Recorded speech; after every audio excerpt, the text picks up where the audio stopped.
Bonjour à tous. Avant d'aborder le sujet, je voulais vous montrer cette misère pourpre que j'ai bouturée et qui a fait plein de bébés autour des boutures. Trop belle. Trop belle aussi cette Calathea Triostar que j'ai trouvée pour une quinzaine d'euros, je crois, ou 16 euros, je sais plus, chez Jardiland. Donc je l'ai jamais eu encore celle-là. J'espère qu'elle va pas m'embêter autant que les autres. Mais on va quand même passer au sujet principal de la vidéo.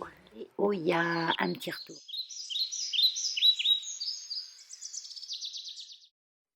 Donc, je voulais vous faire un petit retour sur notamment celle que j'avais eue en cutting. Je vais commencer par celle que j'avais eue en cutting, que j'avais trouvée chez Plantipol. Il y en a certaines, je suis plus sûre que c'est de chez lui, mais je vais vous montrer celle que je suis sûre déjà. Donc j'ai celle-ci. Alors ça, regardez les feuilles. Je vous montre de plus près. J'ai un retour écran, donc c'est nickel, mais ça saccade un peu. Comme je suis en Wi-Fi, que j'ai fermé la fenêtre, elle est moins bien contente. Vous voyez, c'est une Polynora, mais une Polynora complexe. Donc elle a les feuilles beaucoup plus fines que la Polynora normale. Donc pour le moment, j'ai une hampe et cette hampe est en train de se scinder en deux. Voilà. Plus un petit bout qui est là, qui est en train de prendre aussi. Plus un petit bout qui est là, qui repart de la base. Donc elle est en pleine forme. Elle est dans ma petite serre intérieure. Et je pense que ça leur a beaucoup plu. Elle reste toujours avec un air humide. Et en plus de la chaleur, elles ont une lumière au-dessus, c'est une lumière de terrarium, hein, qui leur apporte toute la luminosité qu'elles ont besoin pour pousser. Les bébés surtout, hein, parce que c'est pas évident les bébés. Donc celle-ci, c'est l'Oya Fichi. Donc, j'aime bien, toujours la même chose. S'il te plaît, tu me fais un petit zoom. Voilà. Donc là, on voit bien. Non, c'est pas zoomé. C'est zoom. Zoom sur le truc du dessous. Voilà. Vous voyez les petites vénures dessus. C'est tout beau, tout joli, ça. Et pareil, elle me fait une hampe. Voilà, elle pousse. Elle repart pas encore de la base. Mais bon, quand elles font des hampes comme ça, je les laisse faire. Je les laisse bien faire. Et puis, au bout d'un moment, ben, je vais couper et je vais remettre au pied. Et si elle pousse aussi rapidement, ça va pas mettre longtemps. Donc ça, c'était la Oya Fichi. Celle-ci, qui est très sympa, très fine, très... Moi, j'aime bien. Elle a les feuilles toutes douces. Donc, elle est assez simple dans son feuillage, mais je l'aime bien.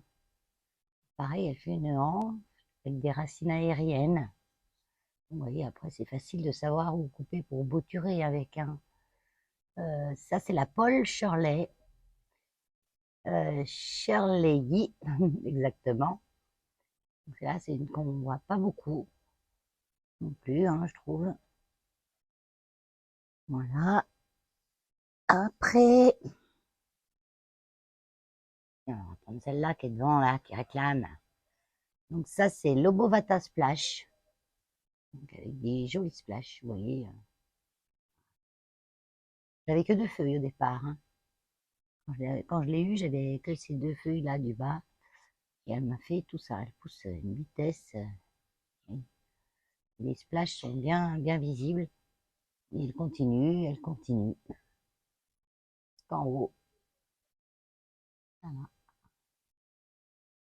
Encore des petites feuilles là. Elle part pas du pied. J'ai pas de hampe florale encore, hein. J'ai pas de. Non. C'est un peu tôt, hein. Elles sont petites, hein. Donc, l'Obovata Splash. Celle-ci, elle lui ressemble, mais elle a quand même des taches beaucoup plus grosses. Vous voyez, elle a que deux feuilles pour le moment. Elle est partie que d'une feuille, celle-ci, hein. Elle est partie de cette feuille-là. Pas beaucoup de racines, ou presque pas. Là, elle me fait une hampe, et alors avec...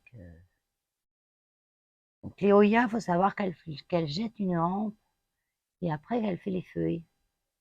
Mais c'est vrai que quand on regarde comme ça, moi je vois une hampe avec des petites racines, quoi, c'est tout. C'est bizarrement fait. Donc elle m'a ressorti cette feuille-là, c'est très joli aussi. Donc elle a vraiment des grosses taches, hein. Ça c'est la Oya Michel, je sais plus si je l'ai dit. Et elle a une autre petite feuille ici. Donc ça me fait un petit journal à moi aussi pour voir comment elles vont grandir. Celle-là, la Thomsonie, donc je l'adore parce que c'est vraiment c'est du velours, hein. C'est un toucher velours, un feuillage super intéressant. Et, elle est vraiment humide, humide, humide, mais ça lui plaît bien. Donc pareil, vous voyez, elle fait une hampe, mais là je commence à avoir des petites feuilles dessus, sur la hampe, avec les racines. Voilà, Thomsonie.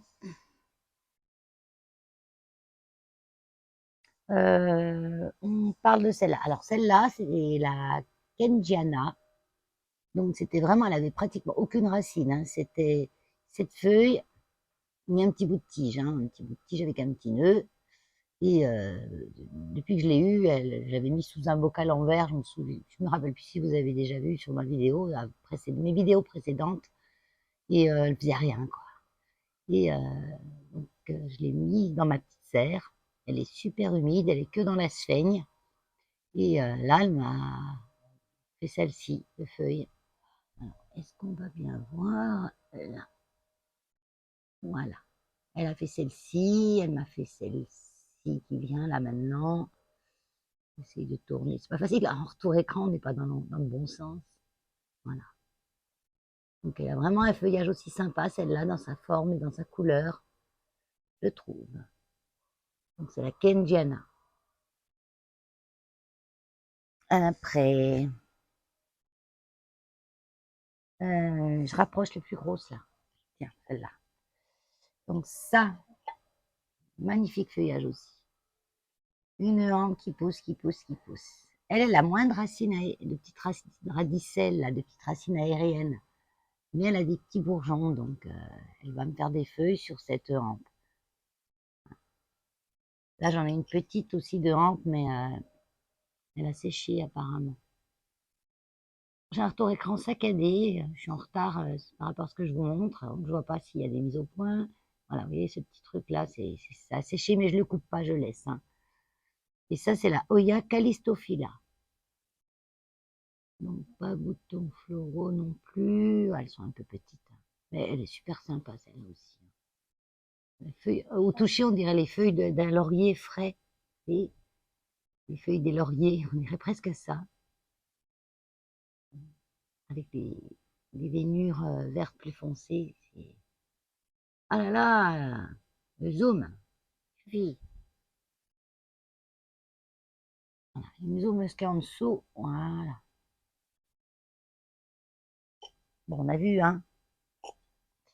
Ensuite, là, j'ai la Oya linearis. Pareil, j'avais juste une branche, hein. Maintenant, j'en ai une, deux, trois.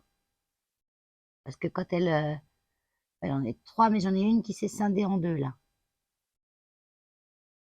Là, scindée en deux, celle-ci. Là, j'ai mis une feuille qui était tombée. J'ai l'impression qu'elle a pris, elle a fait racine parce que quand je tire, elle tient. Et ça, c'est un morceau que j'ai coupé du bout. Quand ça pousse trop long, je coupe. Je coupe tout simplement à un endroit qui me paraît bien, où je garde une aisselle de feuilles. J'enlève les petites feuilles et je mets ça en terre directement. Je l'ai mise. Et à la fois, elle a repris. Ça, c'est facile, ça, hein. Faut garder humide, quoi. Oui, là, la soif. Elle n'est pas dans ma serre, hein. Elle est vraiment à l'extérieur. C'est assez facile, celle-là, Doya. Ensuite, Olia Mathilde. Donc, ma Olia Mathilde a été longtemps à pas pousser. Elle avait une ou deux une ou deux trucs là, et hampes et quelques feuilles, et elle végétait. Et Paul, de la chaîne Instagram Plantipol, il m'a dit, c'est parce qu'elle n'a pas assez de lumière. Et je l'ai mis sous la lampe que j'ai. Et là, par contre, là, elle explosait. Oh, zoom. Donc là, il y a Mathilde avec ses splatchs. Hein. C'est la Mathilde Splash. Je crois que c'est. Elles sont comme ça, les Mathildes, je crois. Elles ont toutes des petits splashs. Hein. Donc là, pareil, je l'ai mis autour d'un petit bout de métal comme ça pour le moment. Hein. Mais après, quand elle sera plus fournie, je vais la laisserai tomber, cascader, je sais pas encore. Grimper, j'en sais rien. J'avise au fur et à mesure. Voilà. Je suis embêtée avec ce zoom. Faut savoir. Bon. Quoi dire d'autre? Ben, voilà, elle fait encore des lampes, là. Hein. Des belles lampes. Donc j'en tournicote autour de mon truc. Et puis, ben, quand cette rampe-là, elle sera bien fournie, je la couperai, je la remettrai au pied pour, euh, pour étoffer un petit peu. Voilà, donc celle-ci, je la garde fraîche, on va dire. Vous voyez, elle a un petit peu d'eau dans le fond de son cache-pot, mais elle touche pas le fond. Le cache-pot, elle va pas au bout. Donc elle reste au frais, mais elle n'est pas détrempée non plus. Après, donc ça, c'est une que j'ai achetée sur le site Plante, simplement. Qui est la Oya, je sais plus quoi. Je vous le marque, parce que j'ai pas mis l'étiquette. Donc elle a quand même soif. Hein. Elle ne s'en déplaît pas un peu de soif, elle. Hein. Elle aime bien avoir un peu soif. En fait, les Oya, elles n'ont pas toutes les mêmes besoins en eau. Hein. Il y en a, elles aiment bien être toutes desséchées avant d'être arrosées, et d'autres qui aiment bien rester un petit peu humides. Celles qui aiment bien rester un petit peu humides, c'est les plus jeunes, en fait, celles qui ont les feuilles les plus fines, en fait. Enfin, les plus jeunes, mais celles qui ont les feuilles les plus fines. Celle-ci, elle a les feuilles un peu charnues, donc elle se plaît bien à dessécher un peu. Et elle a poussé de ça. Hein. Donc, je vais voir, elle fait une hampe, elle est bien. Donc elle non plus, elle n'est pas dans ma serre. Elle est assez facile, celle-ci. C'est une Oya qu'on trouve facilement. Je mettrai le nom parce que j'ai complètement zappé. Bon, ben là, c'est la Oya australis. Donc, comme on vous l'a montré bien, la penche. Voilà. En fait, elle grimpe sur un tuteur en forme de losange. Là. Non, vous voyez rien là. Ouais, elle grimpe sur un tuteur en forme de losange et puis je la fais courir autour. Voilà.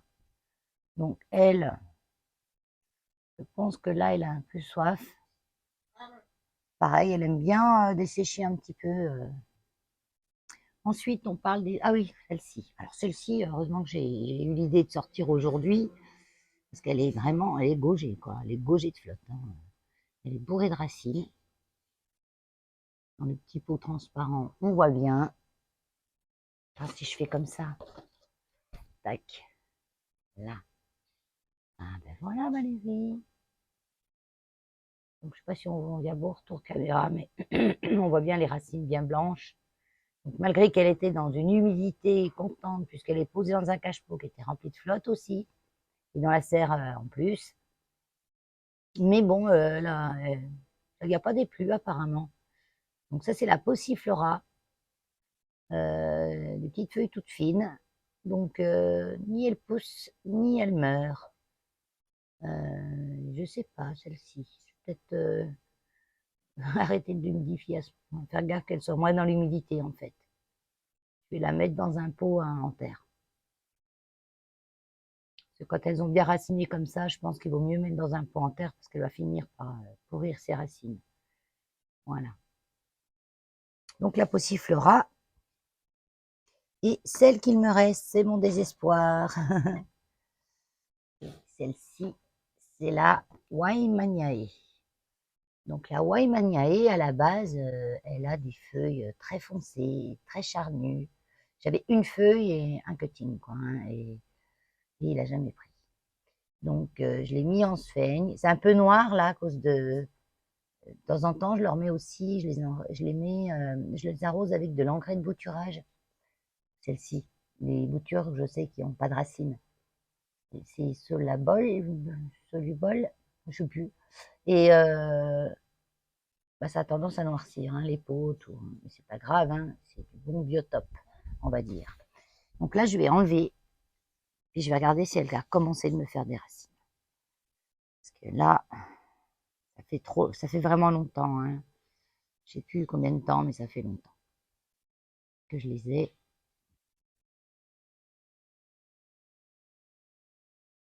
Alors, j'ai des radicelles. J'ai des radicelles.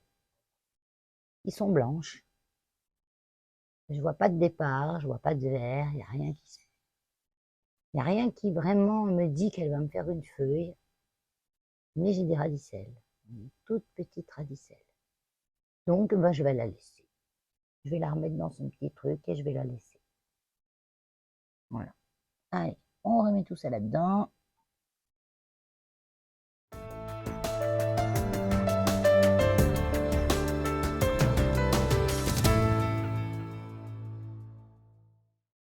Voilà. On a fait le tour? Oui, on en est combien là? 1, 2, 3, 4, 5, 6, 7, 8, 9, 10, 11, 12, 13. 13 et demi, je dirais, avec celle-là. Pour le moment, peut-être une que j'aime bien, qui est assez basique, que je vais trouver facilement. C'est là, je l'appelle la Reine des Neiges. Je me souviens plus de son nom. Pareil, bon, et je le mets en titre. La Rognagna, Esquimau. Oui, Esquimau. Esquimau, voilà, c'est ça. Je trouve sa couleur jolie, je trouve qu'elle est sympa. Donc, je pense que, voilà. Et ça sera fini. Je pense que ma collection va... Oh, faut pas dire ça, Valérie. On ne dit jamais, Fontaine, je ne boirai pas de ton eau. J'achèterai jamais ci, j'achèterai jamais ça. Et puis, en fait, un jour, on achète un. Et puis voilà, c'est comme ça, il faut se faire plaisir. On n'a qu'une. J'en avais oublié une. J'avais oublié la Oya Publicalix. Donc, pareil, je l'ai acheté chez les plantes de Diana. Plantes de Diana, enfin, je sais plus. Chez Diana. Elle a une chaîne YouTube aussi, hein. Voilà. Donc c'est sympa aussi la Oya Publicalix parce qu'elle a aussi des splash. C'est pas des feuilles toutes pareilles, elles sont assez épaisses. Donc elle se porte très bien et elle fait une Oya qui est assez facile, hein. Moi je peux la voir. Donc c'est marrant parce qu'elle a des feuilles qui sont presque noires. Et après, au début, et après elles éclaircissent. Parce que, vous voyez, elle est vachement foncée celle-là. Donc là je vois pas de fleurs. J'aime bien mettre des petites décos dans les plantes. Donc ça réveille. Bon voilà. Donc là, Publicalix. Allez, bye bye.